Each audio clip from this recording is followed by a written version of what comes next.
हैं India fast 24। इस समय हम भिंड ज़िले में हैं और बहुत खुशी का दिन है। आज यूपीएससी का जो रिजल्ट निकला है, हमारे देश की सबसे बड़ी संस्थान यूपीएससी की परीक्षा का जो परिणाम निकला है, हमारे भिंड ज़िले से ये युवा ने जो है 723 पर रैंक हासिल की है। आज उनसे हम खास मुलाकात करेंगे, उन्होंने किस प्रकार से अपनी शिक्षा को आगे बढ़ाया और आज इतनी उच्च शिक्षा में 723वीं रैंक हासिल कर हमारे ज़िले के लोगों को गौरवान्वित किया है और उनको कौन कौन सी परेशानियां रही, वो सारी बातों पे हम उनसे आज चर्चा करेंगे। आज बात करते हैं अरुण सिंह तोमर जी से। Thank you sir. आपका इंडिया फास्ट 24 में आपका स्वागत है और हम आपको सबसे पहले इंडिया फास्ट 24 के चैनल की ओर से आपको शुभकामनाएं देते हैं कि आपने हमारे भिंड जिले के नाम को रोशन किया और हमारे युवाओं के लिए एक आप प्रेरणा स्रोत बने कि छोटे से शहर से निकलकर आप एक इस देश की सबसे बड़ी परीक्षा को आप फेस करके और उसमें अपने अव्वल हमारे ज़िले का नाम रोशन किया है और आईएएस रैंक में आप 723 पर स्थान आपने प्राप्त किया। हमारे युवाओं के लिए, हमारे यहाँ के विद्यार्थियों के लिए एक आप आइकॉन के रूप में हैं। हम इसके लिए तहे दिल से आपको पुनः स्वागत करते हैं और हम आपसे जानना चाहेंगे कि आपने ये सारी तैयारी किस प्रकार से की है, आपकी जो प्राथमिक शिक्षा रही है और वो कहाँ से की आपने। सबसे thank you for congratulation. First of all मेरा जन्म एक छोटे से गांव में हुआ, ग्राम बहादुरपुरा। पढ़ाई स्टार्ट हुई है, कक्षा 6 तक हमने वहीं पढ़ाई की। उसके बाद क्लास 7 से हम भिंड में आ गए और हमारी क्लास 7 से लेके 12th तक भिंड में ही एक हिंदी मीडियम स्कूल में हमारी शिक्षा हुई है। शुरू से ही जीवन बहुत संघर्ष भरा रहा है क्योंकि हमारे पिताजी किसान हैं और गांव में कोई ऐसा मार्गदर्शन करने वाला नहीं था। बहुत सारे चैलेंज थे और उस समय तो मैं जानता भी नहीं था कि आईएएस होता क्या है। लेकिन धीरे धीरे जैसे जैसे मेरी एजुकेशन होती गई, मेरा नॉलेज बढ़ता गया और मैं लोगों के संपर्क में आया भिंड में, तो फिर थोड़ा थोड़ा नॉलेज हुआ कि एक आईएएस क्या कर सकता है। मैंने बहुत यहाँ आईएएस को देखा है, बहुत लोग बदलाव किए हैं उनने। उसी से इंस्पायर होके मैंने सोचा कि ठीक है, मैं बाद में एक आईएएस की तरफ थोड़ा सा मेरा झुकाव था, लेकिन उस समय इतनी स्थिति क्लियर नहीं थी कि अभी करना चाहिए कि नहीं। तो उसके बाद मैंने 12th पास करने के बाद मैंने जो है इंदौर में एक इंजीनियरिंग कॉलेज में दाखिला लिया, वहाँ से मैंने बीटेक किया। उसके बाद मैंने ऐसे ही एक एग्ज़ाम दिया गेट का, उसमें मेरी अच्छी रैंक आ गई। आईआईटी मिल रहा था तो मैंने सोचा चलो आईआईटी कर लेते हैं, क्योंकि आईआईटी मिल रहा तो बहुत अच्छी बात होती है, आईआईटी में सिलेक्शन होना। तो मेरा ऐसे ही हो गया था। तो मैंने आईआईटी से एमटेक किया और एमटेक करने के बाद फिर मैंने एक कॉलेज में as a assistant professor join किया भोपाल में। और उसी दौरान थोड़ा संघर्ष बढ़ता गया। मुझे इन सब चीज़ों में थोड़ा लगाव कम था। मेरा लगाव था कुछ ऐसा किया जाए जिससे कई लोगों के जीवन में बदलाव आ सके, अपने परिवार में, अपने गांव में एक ऐसा पैमाना खड़ा कर सके जिससे कई लोग हमसे इंस्पायर हों। और क्योंकि हम जानते हैं भिंड में जो है शिक्षा का स्तर बहुत कम है, यहाँ बहुत सारी प्रॉब्लम्स हैं। हम बीच में रोकना चाहेंगे आपको कि जहाँ तक आपने ये गांव का नाम बताया है बघेली बहादुरपुरा, और बघेली बहादुरपुरा वो गांव है जहाँ डकैत विचरण करते हैं, नदी का किनारा है, बहरी क्षेत्र है।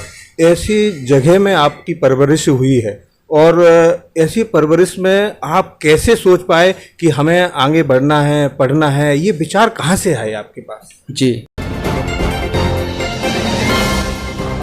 मुझे शुरू से पढ़ने में शौक़ था। जब मैं स्कूल में पढ़ता था तो मेरा किताबों के प्रति बहुत ही रुझान था और आसपास के जो शिक्षक थे वो बोलते थे कि आप इवन गांव में सब लोग बोलते थे कि आप कुछ कर सकते हो तो आप अच्छा कीजिए। यहीं से मेरा रुझान बढ़ा कि मैं अगर कुछ कर सकता हूं तो शिक्षा के क्षेत्र में ही बेहतर कर सकता हूं।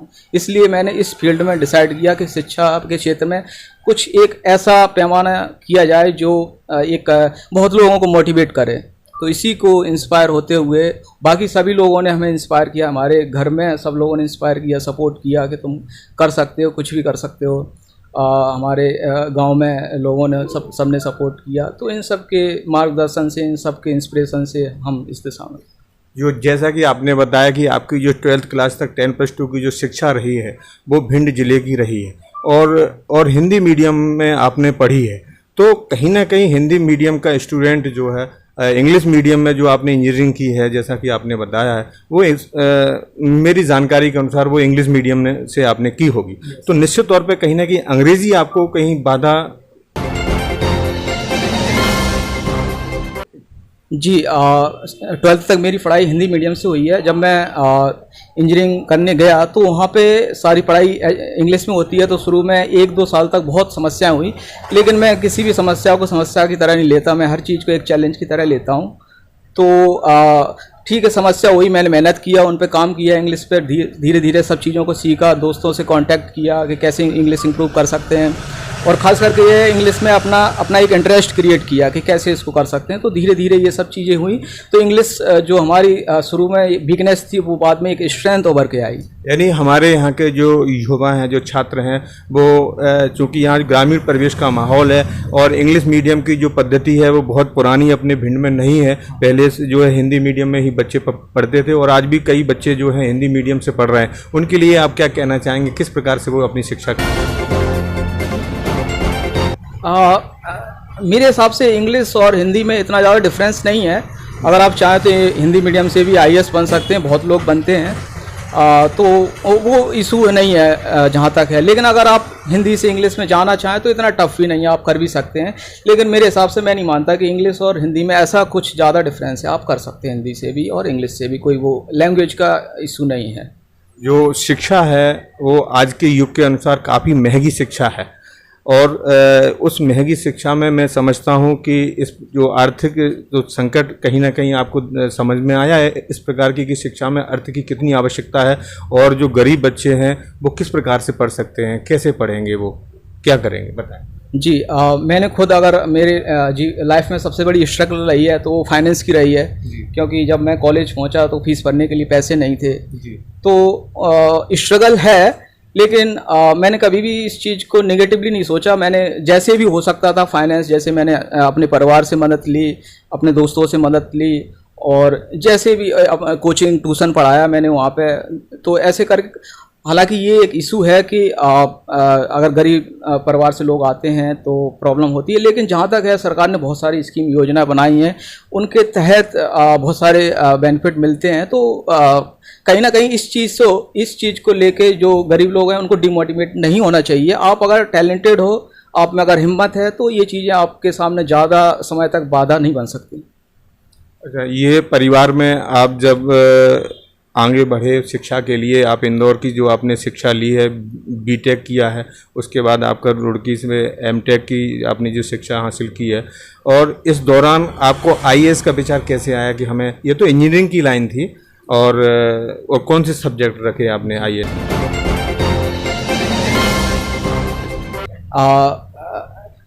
जब मैंने 12th तक किया तो मुझे IAS के बारे में थोड़ी बहुत जानकारी थी, थोड़ा बहुत झुकाव था।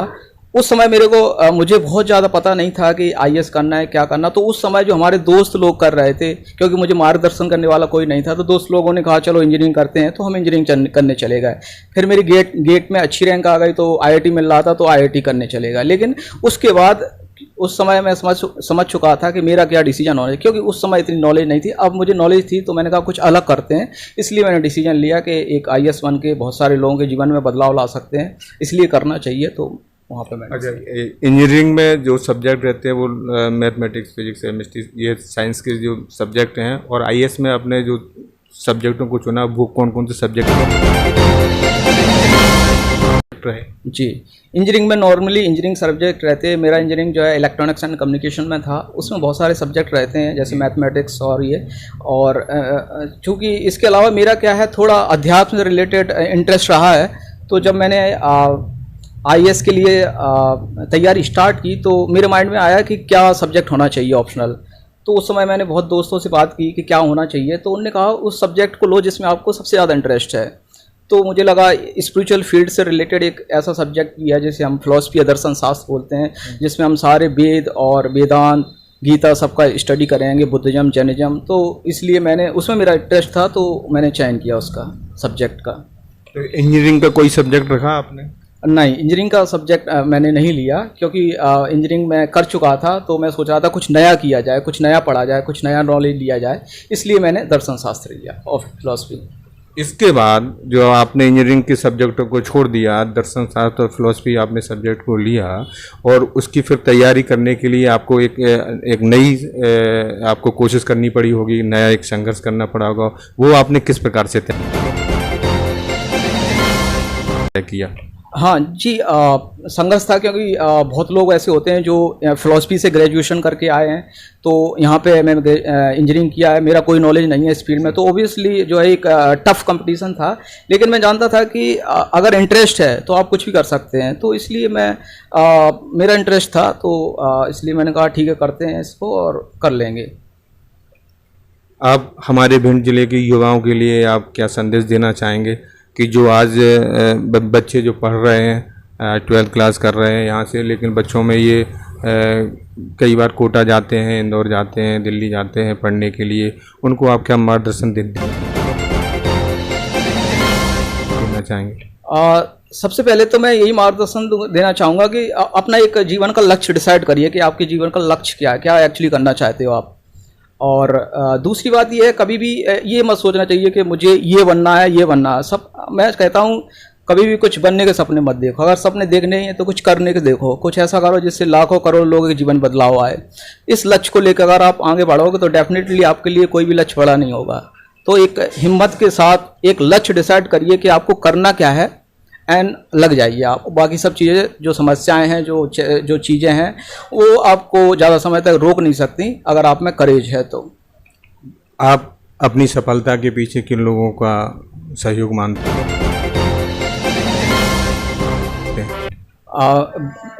बहुत लोगों का हाथ है। सबसे पहले तो मेरे परिवार वालों का, भगवान का, सबका ही है।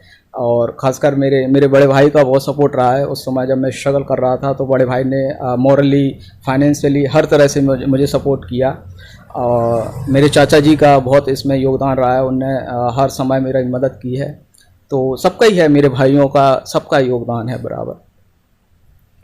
शिक्षकों के द्वारा कोई आपके ऐसे कोई प्रेरणा स्रोत रहे हों जिनसे आपको अधिक मार्गदर्शन मिला हो और उनके द्वारा आपको कुछ रास्ता दिखाया गया हो, ऐसे कोई शिक्षक के बारे में? जब हम गांव में थे स्कूल में, तभी मेरे सामने एक दादी रहती हैं, उनके मार्गदर्शन में मैंने पढ़ाई की। तो उनने मुझे बहुत इंस्पायर किया और उनने हमारे टैलेंट को जाना। तो वो हमेशा कहती थी हमारे पिताजी से कि आप इसको बाहर पढ़ने के लिए भेजिए, ये कुछ कर सकता है। तो उन्हें मैं अपना एक आइडियल गुरु मानता हूँ। उनने हमेशा ही मतलब शुरू से ही मुझे एक ट्रेन कर दिया था कि मैं अच्छा पढ़ाई में योगदान दिया, मुझे इंस्पायर किया, साथ ही साथ मुझे मोटिवेट किया कि आप आगे जाके पढ़िए। तो ये सब चीज़ें हैं। तो जब आप बाहर गए पढ़ने के लिए, तो ये जो आपका गांव है बघेली बहादुरपुरा, अपना भिंड जिला है, ये कहीं ना कहीं जो है डकैतों के लिए प्रचलित रहा है। आज हालांकि उतना अब नहीं है, काफ़ी हमारे यहाँ से युवा जो है अच्छी अच्छी नौकरियों में जा रहे हैं, अच्छे अच्छे पदों पर पदस्थ हो रहे हैं, लेकिन कहीं ना कहीं अभी भी वो जो कलंक का धब्बा है, काला धब्बा है, वो कहीं ना कहीं आपको कहीं समझ में आया कभी? मुझे लगता है कि कहीं ना कहीं ये पहले समस्या थी, क्योंकि एजुकेशन इतना नहीं था, और भी चीज़ें थी जो इन सब समस्याओं को क्रिएट करती थी।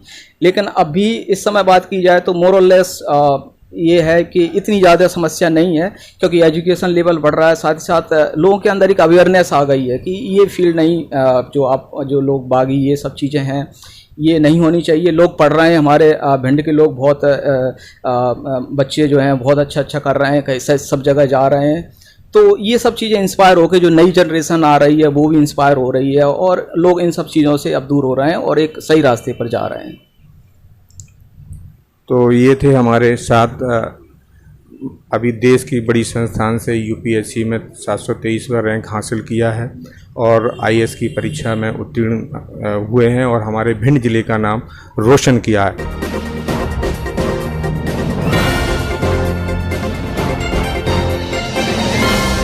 इंडिया फास्ट 24 की ओर से खास प्रस्तुति। तो मिलते हैं आगे के वीडियो तक के लिए।